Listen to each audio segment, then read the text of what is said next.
off your television sets. Turn them off now. Turn them off right now. Turn them off and leave them off. Turn them off right in the middle of the sentence I'm speaking to you now. Turn them off.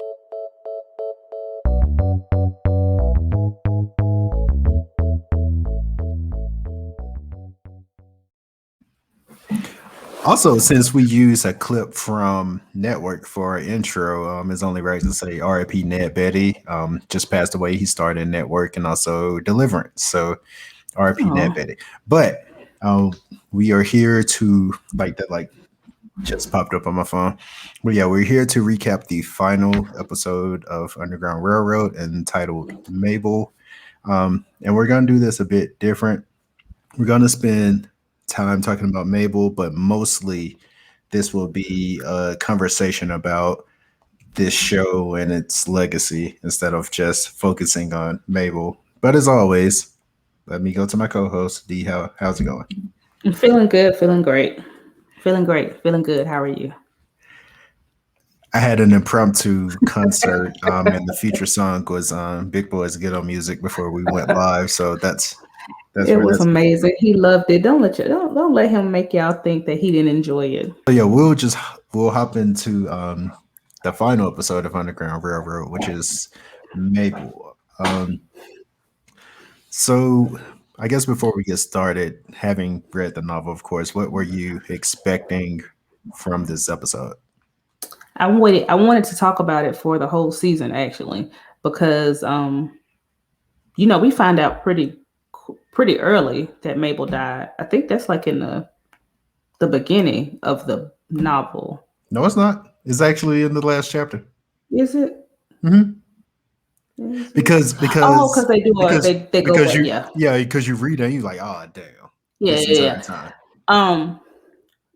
You're right, but because they did it the way they did it in the TV show is the beginning they showed us. That's what it is. Okay. So in the beginning, when we first see Mabel, they show her grabbing some clothes and some shoes and running away in the night, which is what happens in the novel. But the TV show does the actual, I guess we can go ahead and say it. The way she actually leaves and dies is a little bit different because it was from trauma. Well, all of it's traumatic, but it was a traumatic event that caused her, that was the catalyst for her to run away. Versus in a novel where it was almost like a practice run that she was doing because she was, first of all, she was a slave. She wanted to be free. And they had made it a point to tell us that she was being repeatedly assaulted by Moses. Mm. They kind of did him a little differently too. He was still a jackass, but it felt a little bit different because the novel made him out to be a child who was raised on there. And then after a while, just got harder and harder until he became what we saw in Prideful in the novel. Because Prideful's not in the novel, from what I remember. I don't think. Do you remember him from the novel? I want to say he's not, because I thought that that's who Moses was. Like when I saw Prideful in the beginning, I thought, okay, well, they're just writing him instead of Moses. So he wasn't in the novel at all. He's Grace.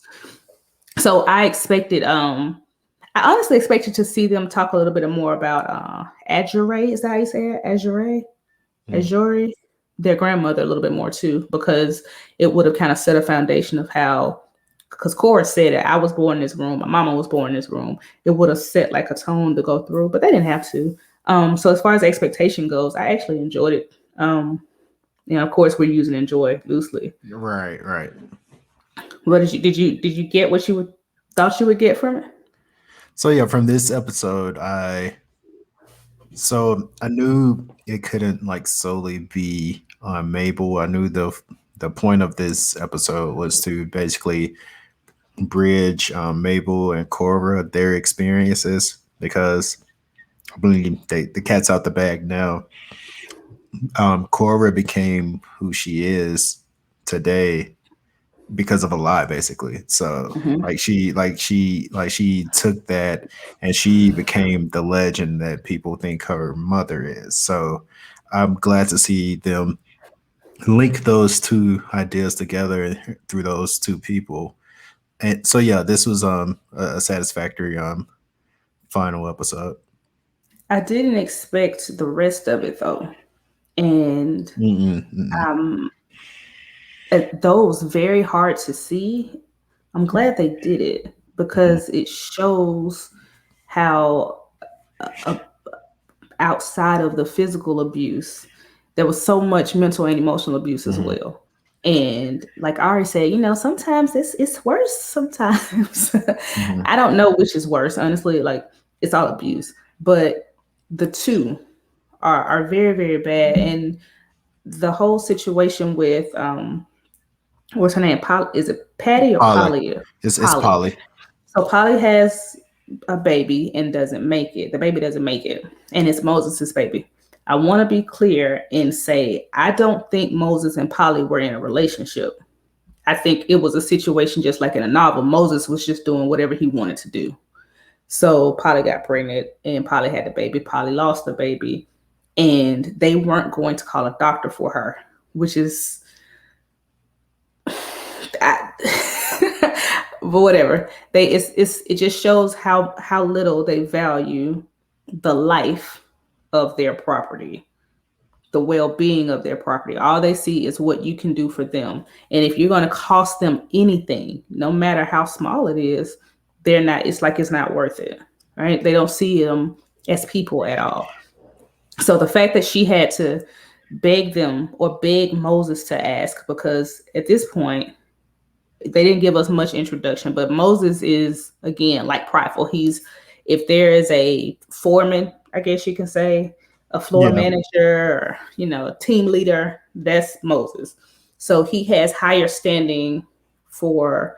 At this point, I'm assuming it's probably because what's the brother's name? Not Terrence, the other one. I can't remember, but okay. I'm assuming he's the one now. It's either him or their dad, because their dad was. It's their dad. It would be their dad. Big Randall. So Daddy Randall. I'm assuming it's the slave owner at this point. So he has to run and get help and beg for help or whatever else, because Moses is clearly distraught that his baby has passed. So get they have the burial, and to add insult to injury, the lady just lost a baby. And she's back out in the fields, like very shortly after, because they buried the baby. And the next thing you know, she's there. And it didn't look like there had been any time lapse or at all. She just was like, okay, well, you didn't do anything, so you might as well go back out there and work. Having a baby is traumatic. Having a baby outside of a hospital without proper medical care, I'm sure, is even 10,000 times more dangerous and worse. And then to put it right back out there with no aftercare, again, shows how much they don't care about us. But I want to get into the whole mental health part of it, because I can't imagine the pain or the suffering that she was going through having her baby not make it. And then they say, oh, okay, well, you still got some milk, so come feed these babies. It's like, and Mabel, even this is perfect to me, because it's showing you don't need a degree, you don't need a scholar education, you don't need to know how to read, write. You just need common sense to know that is going to mess with her psychologically. And Mabel tells them, hey, this is not a good idea. It's not a good idea. She just lost her babies. Anybody with common sense would know that. But obviously they don't care. All they know is there are two babies who need food. You have it, so go give it to them. They didn't ask her. They didn't see if she was mentally okay. None of that. You are now a wet nurse to these twins. And Mabel saw what was going to happen. I'm sure you saw what was going to happen. I saw what was going to happen. I didn't know it was going to be. I didn't know it was that. Yeah. But I knew she was going to be attached to those children, because what other choice does she have? Like, how can you not be attached to babies that you are nursing? So now you're caring for them as their mother, and the panic on Mabel's face when Polly says, I need to take care of my babies. She's like, whose babies? Whose babies? And it felt harsh. I will say that. And again, I have to remember, she doesn't know. She knows that something is wrong, but she doesn't know that you have to proceed with caution and care when you're dealing with the mentally ill, right? Mhm. Because Polly is for sure at this point mentally ill. But she didn't understand, she being Mabel, didn't understand that she had to approach that a little bit more tenderly than she did, because she came kind of aggressive. Like, those ain't your babies. They're going to take them as soon as they get off your tip, pretty much. Yeah. You need to, you know, you need to detach. And that's very important. Like, of course, Mabel was saying this, like, just like, I'm gonna keep it real with you, but Polly was clearly attached to the babies at this point, and she was like, yeah, as soon as they get old, like, they're gonna be sold up the river, and then that probably sparked something in Polly's mind, like, most definitely. Yeah, and it's not us saying that it's Mabel's fault. It's Randall's fault. No, right. Make that clear. This is all Randall's fault. But what we're saying is, she knew that her mind was off, because how could it not be? She knew that Polly was going through something, but she didn't understand that she could trigger Polly, because I'm sure she doesn't even understand what a trigger is. She doesn't. Right. She's thinking, just let me fix her. Let me get her mind straight. Just like, a lot of kids, if you say I'm depressed, what you got to be depressed about? Well, I'm depressed. Yeah.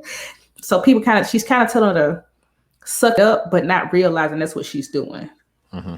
And she did, and Polly remembered that was going to happen.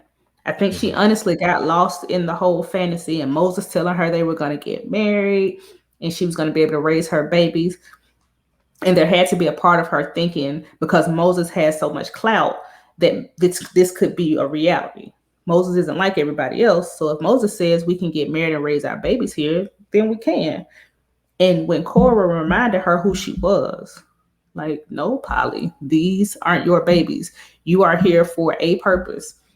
And Polly snapped and murdered the babies and killed herself. That was very difficult.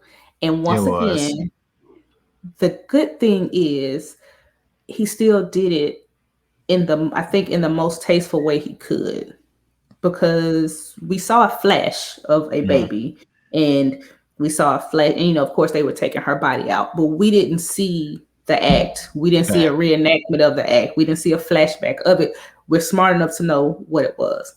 And them just showing us the knife lets us know what it is. Have you seen Beloved? Yeah. It was just like that. When she thought they were coming to get her baby, so she killed them, or a couple of them, whatever. It was just like that. So, and then to add on to the cruelty, Moses is to blame for it. And the reason they blame Moses is because Moses was supposed to be protecting her, I guess, watching over her. I don't think for a second they think Moses did it. Yeah, they were just punishing him.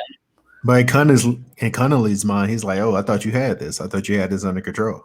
That's exactly what it is. And first of all, the only sad thing I get outside of the movie itself is that we didn't see Connolly die. Like, I needed him to get his comeuppance badly, and it doesn't seem like he did. Which again is the reality of it, because not all evil people do, But Moses, even though he was written very harshly in the book, like his persona, his whatever, he's pretty much a rapist in the book. He's an overseer. He just happens to be Black. He's just like Connolly. But none of the people considered his mental health either, because his baby died too. It's Polly's baby, sure, but it's also his baby. His baby died. Then his new babies were murdered, and his woman. I don't know how he felt about Polly. Maybe he did care for her, or love her, or want to build a family, or whatever, or they were just doing this to deal with the mental trauma. But he that happened to him. And then to top it off, he's demoted and beaten. Because at this point, I'm pretty sure he's no longer the man, probably the man. No. So he's demoted and beaten after all of the trauma that he has suffered through. I don't know how much worse that could be. And again, I'm very happy that they showed it in a nice, I won't say a nice way, but a less brutal way, because we see the beatings and we see Prideful doing it, but we don't see the flesh coming off his back, and we don't see the blood flying all over the place and all of that good stuff, because we don't need it. It's enough. And then the craziest part is, they beat these people and then they just tie them to the post and just make them lay out in the sun all night. Yeah. And the thing that caught my attention was that while he was lying there, hogtied pretty much to the pole that he just got me from, the kids were running by. Mm-hmm. So it's like, this is just normal occurrence. You know how crazy that is? Mm-hmm. That the kid, they're not moved by it. It's just like, oh, okay, somebody got beaten and now they're laying out there. And it's not a big deal at all. That's a big deal. It should be, but it's not. So then to top that off, Mabel is the person that's charged with cleaning it up. Like, I don't know. I guess in a way, they're punishing Mabel too, because she's supposed to be the nurse, I guess, in a way. She's supposed to be like Molly's nurse to teach her how to feed him and all that stuff. So nobody's taking responsibility. The people who are actually responsible aren't taking any responsibility, because of course it's not their fault. It's the slave's fault. Everything's the slave's fault. Yeah, and just let me cut in here because it shows you how just stupid the institution of slavery is. Because if I buy a tractor and the tractor breaks down, I'm not going to keep riding the tractor. But they view these people, these human beings, as property, yet they treat them like the worst of the worst. Because if you would have just saw enough humanity in this woman to call a doctor for her, you would have preserved like your property. And I'm not saying that's what we wanted, but I'm just saying but that's what I'm saying. Like, you can't even find enough humanity in this person to get her help. So you would rather take that loss because you view these people like lower than property. So they treat them like styrofoam cups. Right. Like just disposable. Oh, we could get a new one. Mm-hmm. Not even solo cups, disposable cups, like styrofoam. Like, some people will wash I don't, whatever. I don't judge you if you do. Some people will wash their solo cup and use it again. You know what I'm saying? We didn't even get that. They are styrofoam, meaning I use you once and I throw you in the trash, and that's it. If there's any imperfection whatsoever, I throw it away. If I take it out the pack and it's got something on it, I'm like, I throw it. It costs a penny, not a big deal. That is how they treat her. So Mabel freaks out, of course, and she's cleaning up the blood from the well, at this point, this is from the deaths. She's cleaning it up, and she just loses it. And it's not like a freak out, go crazy, screaming like a banshee. She just goes to a place and she starts walking away from the plantation. And the next thing she knows, she's in a swamp. And what does she say when she snaps out of it? The first thing she says is Cora. Like, she snaps to it and she immediately realizes that she's left Cora behind. She's left Cora behind. And I want to add that through this episode, they make it a point to show us how much she cared for Cora. When everything she did with Cora in mind. When she was working in the field and she had to go somewhere, Cora, go do this. It was always very much so, I'm taking care of my child. But along with that, let me say this real quick. Along with that, the last interaction that Cora remembers, her mom was being mean to her. Mm-hmm. So, and I'm sure that is probably what sticks with it, right? That's the, like you said, it's the last thing you remember. Mm-hmm. And to be honest, it was mean, but it was necessary. It's almost like I have to beat you hard so that they won't kill you. Like, you need to go do what I said now. Please go do what I'm saying now. And children have this thing where they don't listen. So they don't listen. They hear you, but it just kind of floats around because they're children. But she sends, like Cora, she does. She slapped Cora in the face and sent her away. And she floats out. She goes out into the swamp. She realizes what's happened, and then she turns around. Now, I looked at it as she blacked out. And a lot of times people look at blacking out as in it's rage, right? Somebody does something to you and you black out, and the next thing you know, you wake up and you've beaten this person to death or whatever else, right? Not saying it doesn't happen, because I'm sure it does, but this is the same thing, just not in the way we are accustomed to it. It is she blacked out and she got lost in space and she walked away. It's almost like, you know how you're driving and you get home and you're like, how in the world did I get here? Like, I don't remember driving from this place. And it's not that you're out of it, it's just that your muscle memory and everything else takes over. And I'm pretty sure that's what it felt like, at least.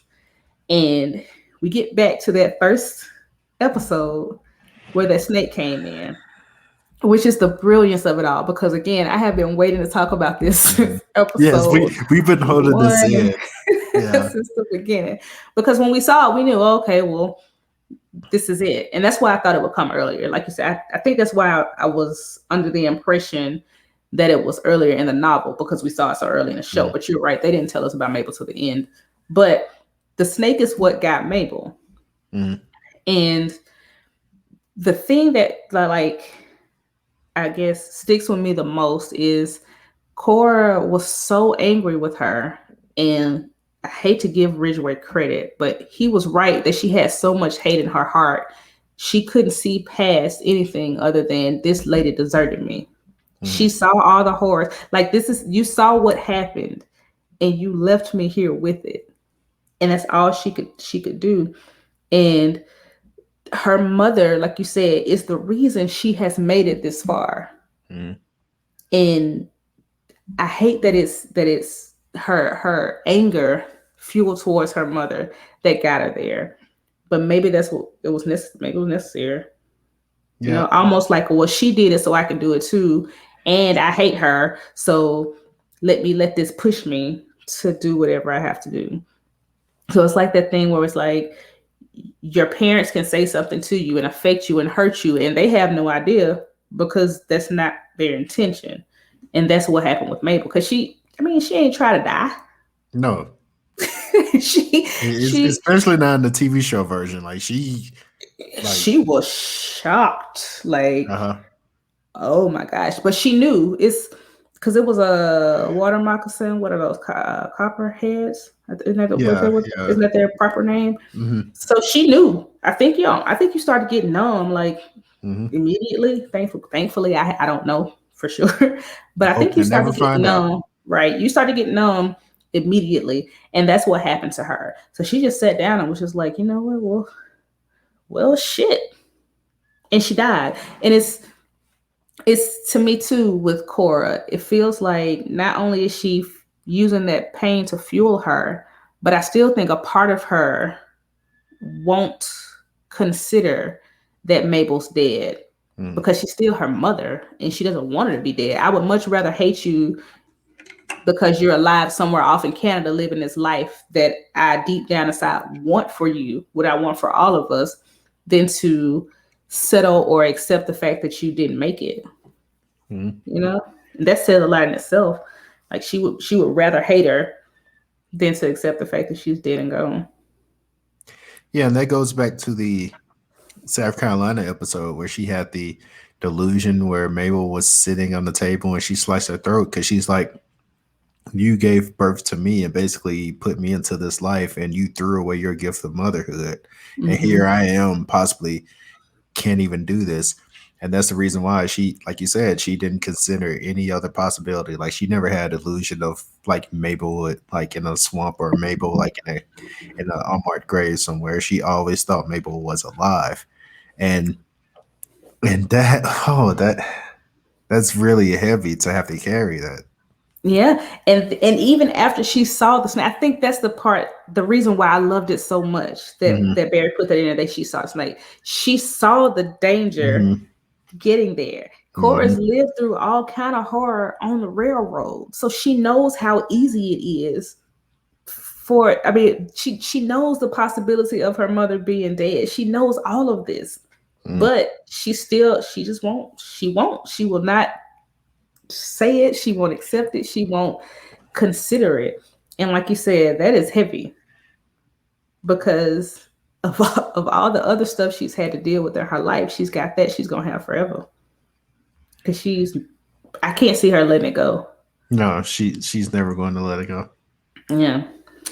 So yeah, that's Mabel. But we got more than Mabel in this episode. We got to see what happened with Cora and Molly. Mhm. I wanted to ask you this. So I think that was intentional, like because if I'm not mistaken, in the novel, Cora makes this journey alone. She rides the handcar alone, but Mabel took care of Polly, and Polly, unfortunately, took her life. But Cora saw the relationship that her mother had with Polly. It is obvious that Polly is younger than Mabel. Cora takes Molly with her to this new life. So I think that's like the mirroring of the two situations. So I think that's why, like, without even realizing what she was doing, I think that's why Cora took her, and like, and there's like just one minor scene where Molly is like, "I'm hungry," and she's like, "I know, baby, I know," and she immediately goes into mother mode, and just that little addition, like I liked it. I loved it so much. It was beautiful, right? Because like you said, it's not just her saying, my mother left me, I would never do this to her. But just think about what would have happened if she didn't leave her. She wouldn't have gone back for Molly. Mhm. You know, like she wouldn't have. And again, it's a little bit different because in the novel she doesn't go back for her, but in the novel her mother survives.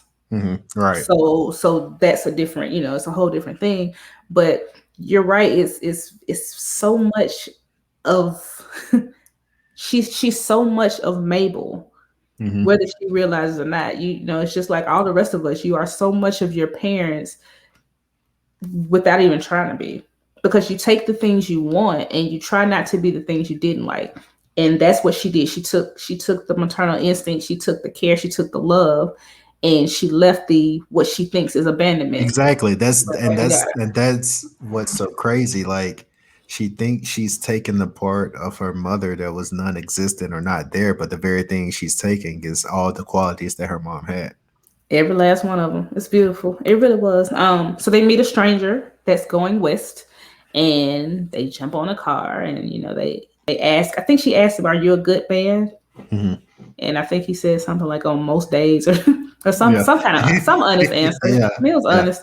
Well, yeah, I try to It's be. like I try to be. But the best part was he said, "I don't mean you any harm. I promise you that." And I'm like, well, that's all I need to hear. Like, Mhm. thank you. So the ending was different than what you Yeah, yeah, proposed. yeah, yeah. Um, I did like your ending better. Just want to say, shout out to Ronnie. Yeah, yeah. Like Don't that tell that would anybody have I been said it. that would have been so cool if he was the one. But oh well. I mean, But well. it only goes back to what we've been saying the whole time. What we want is a fairy tale. And it just keeps showing us that this is not Not at all. a fairy tale. You don't get fairy tale at all. Because if it was a fairy tale, Caesar would be alive. If it was a fairy Mhm. tale, Royal would be alive. If it was a fairy tale, the Valentine farm would have, they would have been on like a rise up rebellion, and it wouldn't have gone as they thought. But this is reality, you know? Yeah, and it's important that the story ends here and we Mhm. don't know what happens to Cora because this story is called the Underground Railroad. She's traveled the railroad, she's made it out of slavery, she's free. Now she has to go through a different set of what's probably going to be hardships because now like this is like the Western settlement. Mhm. But at least we know at the very least she's now a free woman. So basically like this is all that matters. Like she's traveled the railroad, she made it out. And I mean there are like tremendous costs to making it out, but she made it out. So that's all that matter. And I know some people are probably going to have like oh that's a weird ending, but to me like no, like she made this tremendous journey, like because really to go from Georgia to Indiana and now she's like heading to like Missouri. Missouri, yeah. Amazing. It really is. And then like you said, she's a free woman, but Homer's still alive. Mm-hmm.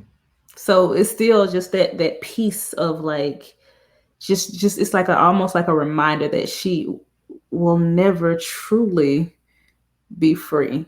Mm-hmm. She feels like she is, and I hope she is. Like I'm not. Homer's probably gonna die. I hate to say it, but it's the truth. He's probably gonna die. Like who does he have? Hands down. Hands down. Prayers down. Prayers down. So I mean, because we talked about that too. Who does he have? He doesn't have anybody else.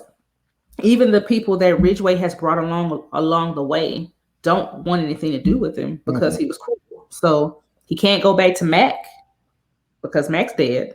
Yeah, Mac's dead. He has nothing. He might be able to go to the house, but who's to say somebody won't just come and take it after a while if it's just an empty house? You know, somebody's bound to come by and be like, is this land? Is this my land? This looks like my land. Mighty fine house you have here. Mighty fine here. So Homer's just, out there. So like you say, she's just there, and we don't know what's going to happen with Molly. We don't know what's going to happen to anybody. Just like you said, the only people we know that have a definite end are those who didn't make it. Mm-hmm. We don't know what's going to happen with Mrs. Valentine. We don't know what's going to happen with Georgina. Will they rebuild? Will they move? Because that was also a theme throughout the whole thing. He wanted to get up and move. I think he said something like Oklahoma, maybe. Mm-hmm. Valentine, they wanted to move. So he was. And what's wild about that? Tornadoes. No. Like it shows you that Black people will never, ever, ever just be able to just be free, be themselves, because they wanted to move to Oklahoma. Those people who moved to Oklahoma settled in this town called Tulsa. Mm-hmm. What happened in Tulsa? I mean, what happened in Tulsa? So it just goes to show you that every time these people have tried to like move on and build something for themselves, they always hit a dead end. Like no matter what, like they just like that's the thing, and that's what Valentine was saying. He was like, "Hey, we just want to be ourselves. We don't need to interact with them. We got it. We just want to be okay. We just want to be, have our own thing. Put us on the island. We're fine." Right. We're fine. Just leave us alone. And you know what? I'm so glad you said that about Tulsa, because it makes so much sense, because we've got Valentine, who's by all means, intents and purposes, a wealthy man. He has to be, right?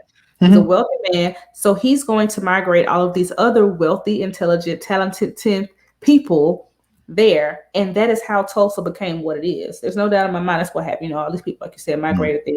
They were happy, and the same thing that happened on the Valentine farm is what happened at Tulsa. Just like the man said, one is fine, but you get a bunch of them, that's too many. So you just can't let them be. Like the Valentine farm is away from my understanding. It was away from everything. It's not like you had to go through it to get to the city.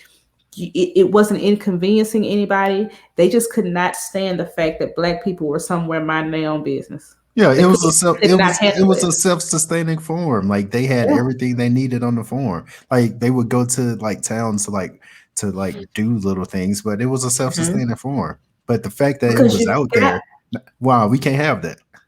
No. This is too much like peace. Y'all have peace. What is we can't have peace around here. So in the grand scheme, I'm happy that the television series stayed very close to the novel, in my opinion. There were, of course, some things like grace and prideful, but like you said before, sometimes those things are necessary to carry the story, because again, it's not like we're getting the literature. We're visualizing it, and you can't have Cora, like you said, in the attic for months by herself. You can't have you can't tell Mabel's story with Moses, because it becomes a much longer series. If you tell Mabel's story more than what we saw, it becomes a much longer series. So them changing Moses in just that small amount, because he could still very well be the same Moses from the novel. He just happened to have this situation with Polly. And that's not something we can say didn't happen. It's something we didn't read in the novel, but that doesn't mean that's not what happened to him. You know, it could very well be what happened to him. And Colson just was like, oh, y'all don't need to know what happened to Moses. It's fine. So I'm glad I watched it. We'll get into the whole Black trauma stuff in a second. No, Are we gonna take a break? Let's get into it now. All right. This is to me and people who are like me. Please don't take offense, y'all. It's real. It's true. Okay. I almost Black pain, Black trauma. I don't want to see no more slave shit myself out of watching this series. And it would have been an injustice. And that is because we have our history is ours. And it was a brutal history and it was a sad history. We were mistreated. Our ancestors were mistreated. Our family was mistreated. And their stories need to be told. Their legacy deserves to be honored. Their strife, their pain, their triumphs deserve to be told. And we don't like the way it's packaged because sometimes it does get a little bit excessive. I'm not taking away from that. Sometimes people take it a little far. We don't need to see an hour movie where 30 minutes of it is rape and beatings and just mistreatment. However, we do need to see it because if you don't, you get people saying that slavery was a choice and that the transatlantic slave trade wasn't a thing and that there's no way this thing could have happened and there's no way people could have survived this and this and this and we are not our ancestors because it's bullshit. We owe them way more than what we've given. And we haven't given them as much as they deserve because that was so ugly and so bad. And people are so ashamed of it that they don't give it to us the way it happened. They give us the watered down version of, well, yeah, it was bad. And some people died. And, you know, there were beatings. This is 400 years. So D, basically what you're saying is telling these stories and telling them in a way that isn't gratuitous, but is accurate and actually represents like what actually happened. That isn't African American history because, you know, we're not just branching it off and making it like, oh, this is just African American history. That actually goes a lot into the history of America. That is American history because you cannot tell American history without that. Is that what you're saying? That is what I am saying. And it's not just us. It is the people who came, you know, the other people who came on the ships, the people who replaced us. Remember, just like the Irish that came, that were treated differently. And you need to see that because it's not that these people came over here to America and they had to fight their way out of it because they weren't supposed to be here. No, these people came willingly and were treated better than the people who were stolen from their land and brutalized and murdered and mutilated and all of these things. And I just feel like at this point, I'm all for telling our stories. I think we need our stories told. We need Tulsa told, like you said. We need more slave stories told because it's not just slave shit. It is our history. And no matter how ugly it is and how much we don't want to see it, it is what it is. And the thing I think that made me really, really appreciate it more was, like you said, it was like it's 1,000 World War II movies. Nobody complains about that. And the reason is because I guess there's kind of a winner in those situations, you know, things kind of turn over and we see America's great and it's awesome. And you don't want to see that it's ugly and it's ugly still. But just like with the shootings, people are like, I don't want to see another video of someone being shot. I don't want to see it either, but I'm grateful for the people who record it because the more you don't want to see it, the more we see, we keep seeing them. We keep seeing them. It keeps happening. At some point, It has to be like, if you don't want to see them, the only way you're not going to see it is if it stops happening. Right. And that's it. So with these movies, you need to see what happened so people can stop denying that it happened. So they can stop crying about freaking critical race theory. Like, did you even know what critical race theory was before they started talking about it? So let me talk about why I love this piece of work so much. Because you know what I do, right? So so when I was doing like research projects, like, you know, people would come in and they would say, "Oh, I'm looking for this plantation. You know, my great grandfather worked on it, but he was one of the good ones. He was one of the good ones. He was not. He treated the slaves well.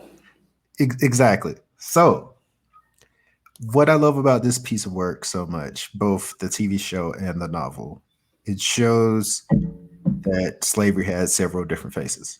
But when you know take the mask off, they were still the same thing. And it shows the layers of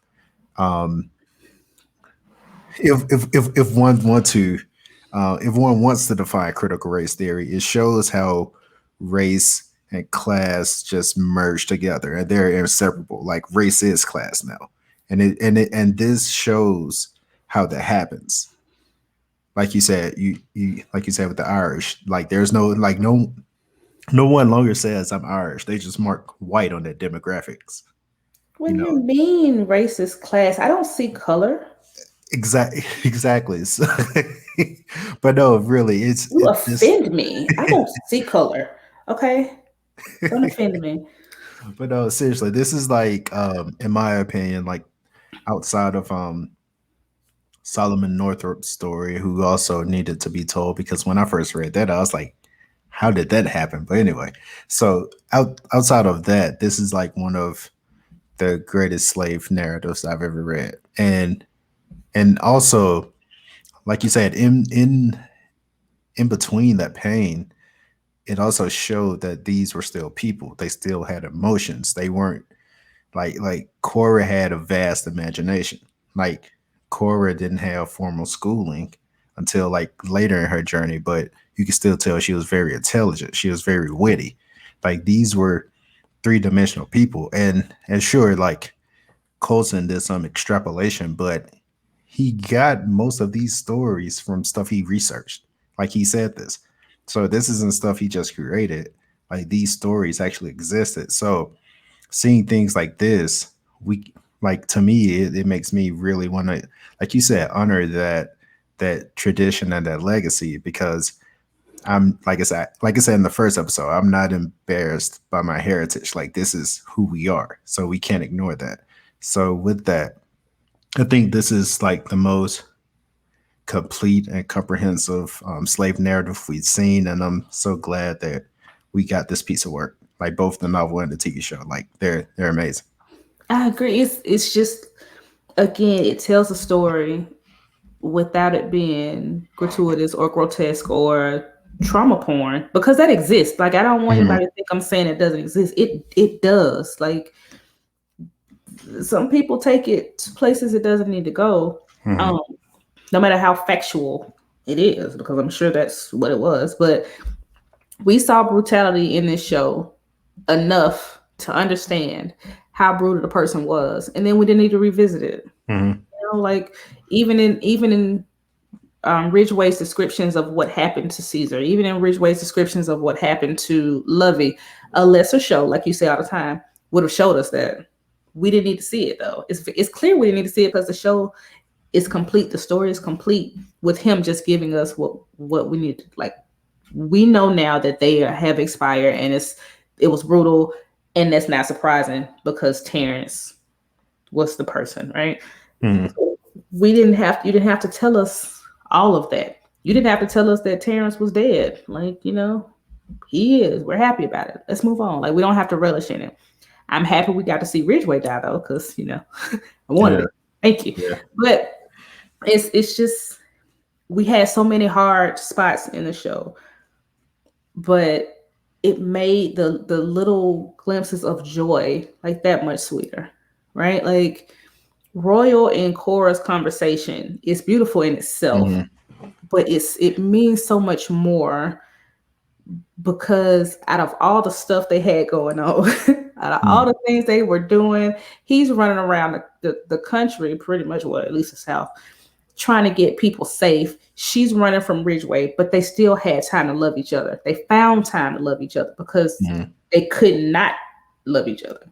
Like, that's just what it was. And it made me very happy that it was about more than slavery. It was about slavery. It was about mental health. It was about, relationships, love on all kinds of levels, survival, everything there, class, racism in itself, even with Homer and Ridgeway, they just so many things that are still happening with us now. Just like with people that adopt these Black babies, it's all of that is in there. And they did it very tastefully, and it was done with care. I think that's the word that they need to think of. And I'm talking to the writers and the directors, yes, from my basement, because I haven't written anything. But I just ask that you do it with care, because you can. You're capable. Like, you can. Yeah, and carefully. Yeah, and to invoke an example, so I've talked to you several times about like how I typically don't like horror movies because they're all like just jump scares. But that's why I love like Hereditary, because they made you earn the scares. Like, there was a build up. So what I'm saying in this is that it wasn't just all like trauma. Like, they showed you life, and then they showed you the life that these people hope to have being ripped away, and that hit heavier than seeing someone being repeatedly beat or like whatever.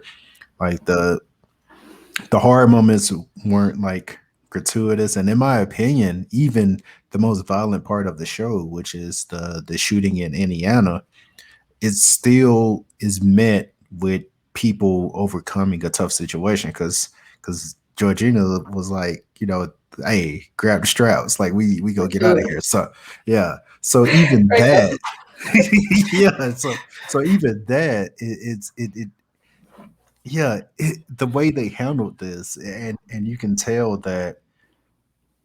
All right, so what am I trying to say? You could tell that they really, really cared about the people more so than just the overarching narrative. Like, it's not just about slavery. It's about the slaves themselves. It's about the people who were slaves.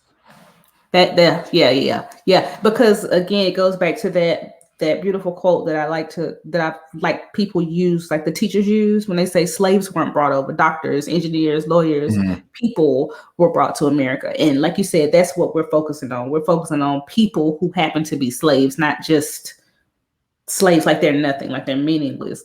They gave these people purpose, life. They gave them heart. They gave them all these things that make you who you are. They humanize them, I guess. Exactly. Because a lot of times we don't do that. It's just like, oh, this is a slave. You already know what's going to happen to him, so don't get invested in them.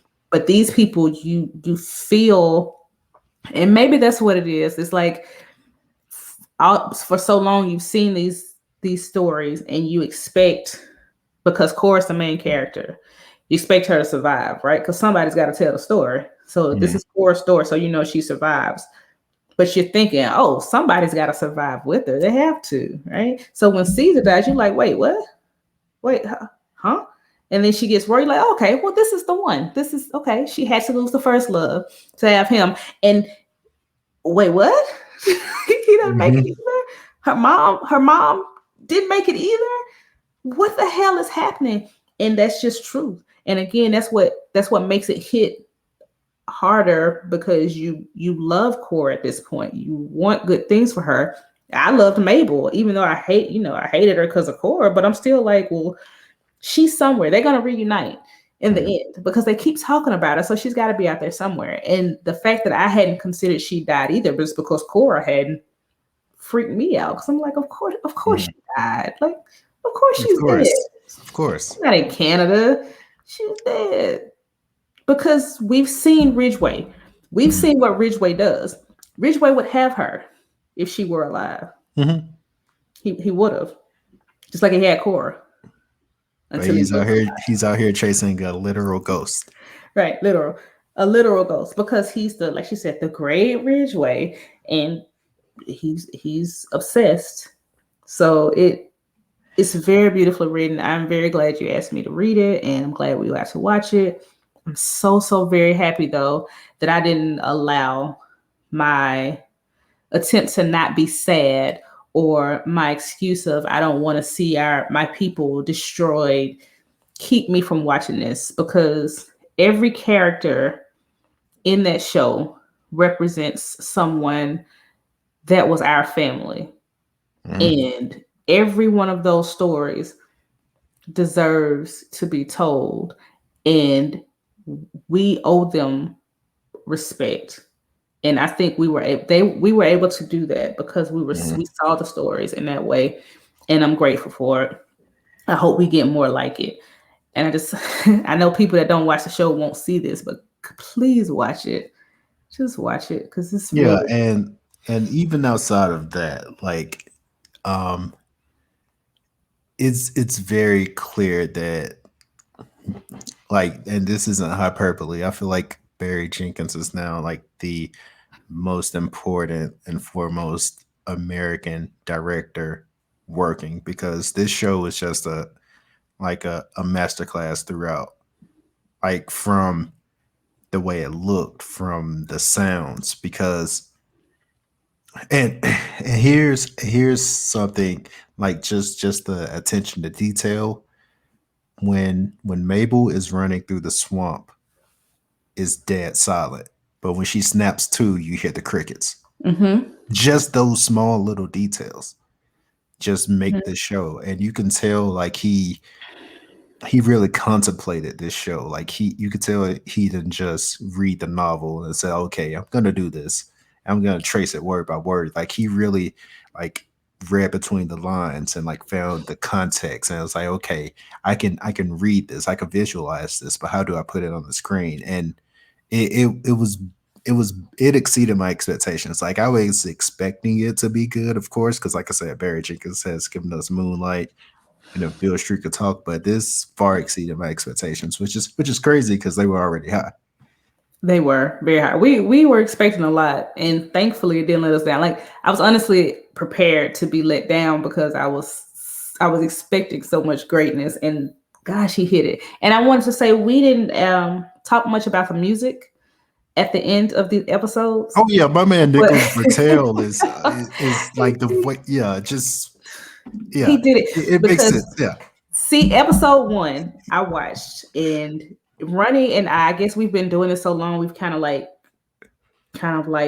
Wonder Twin power activated or whatever sometimes.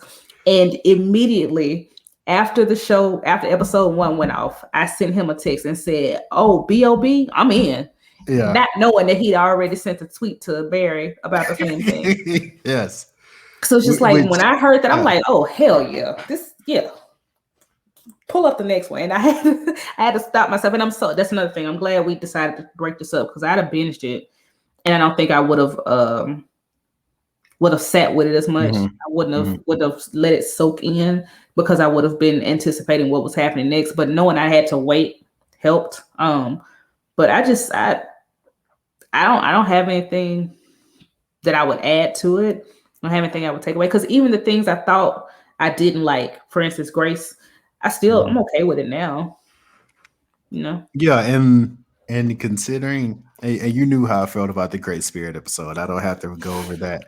But considering how that theme kept coming back throughout the show, like, the show can't thrive without that episode. Like, sure, I did enjoy it as I was watching it, but the show can't thrive without hitting that theme home. Like, hey, like, he clearly lacks this spirit. He clearly lacks the spirit that he's trying to, like, just manufacture. It ain't in him. He ain't got it.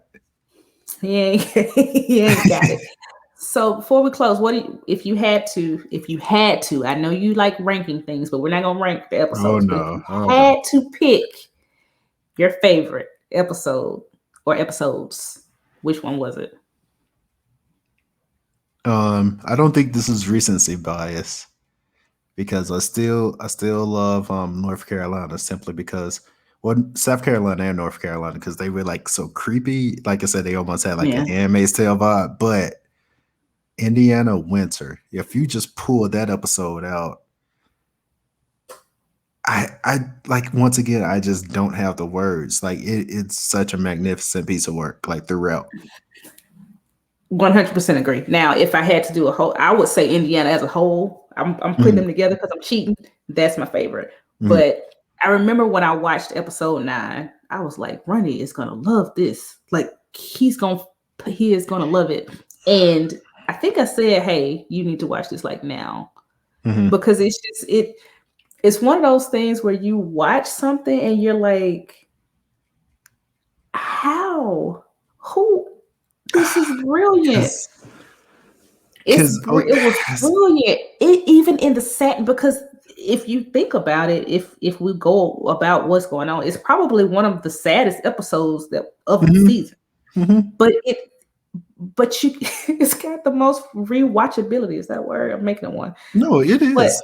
But those are the ones I want to watch again. I knew what was going to happen, and I was still sitting there like, wow, this is magnificent. Like this, it's just I can make some words to go, but I don't have a word that accurately describes how magnificent I think those 2 episodes are, specifically Winter, because it was just even in the tragedy, it was just done so well. Like we're watching a massacre, but it's still done with care, with class, with taste. Giving these people dignity, even for what's happening to them. They still have dignity. They die well. I guess that's the way I could say it. Because we know they died. It's just, it's just so good. So even that scene where you know the shootout just happened and they were running, the people were like running out the church. I think this is a church, and then like the scene where like Georgina is like looking over her shoulder and the people are like running past her in like 2 lines. Barry finds a way to like you said, like take these tragic moments, but like still make them like beautiful, which is so weird. Like because that scene is like so visually stunning, but something so tragic is happening. It's and it again, it encapsulates you, it envelops you because it pulls you into the character. You can't just look at these people dying. He brings it in, and like you said, with that scene, you're thinking about what is happening in the moment. You're not just watching a thing happen. You're saying, you're at the point where you're like, I wonder how she feels in this moment. Exactly, She's because you're looking her in terrified. her face. Yeah. And if Barry don't do nothing else, Yeah. he's gonna make you look in their eyes.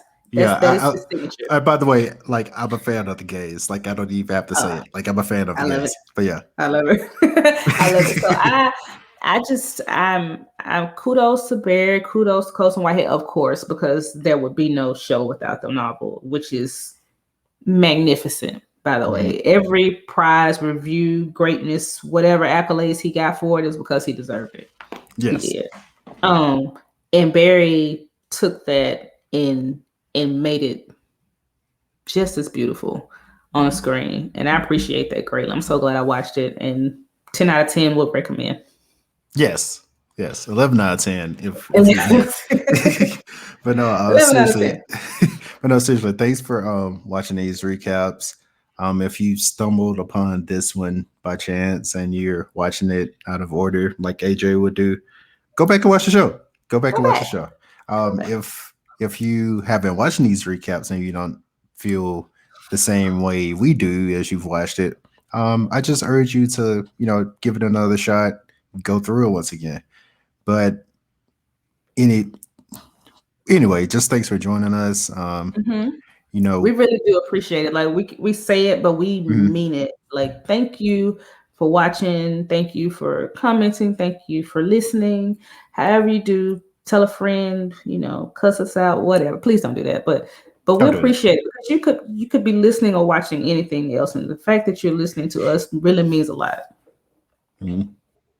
So with that said, until next time. This is it. Peace.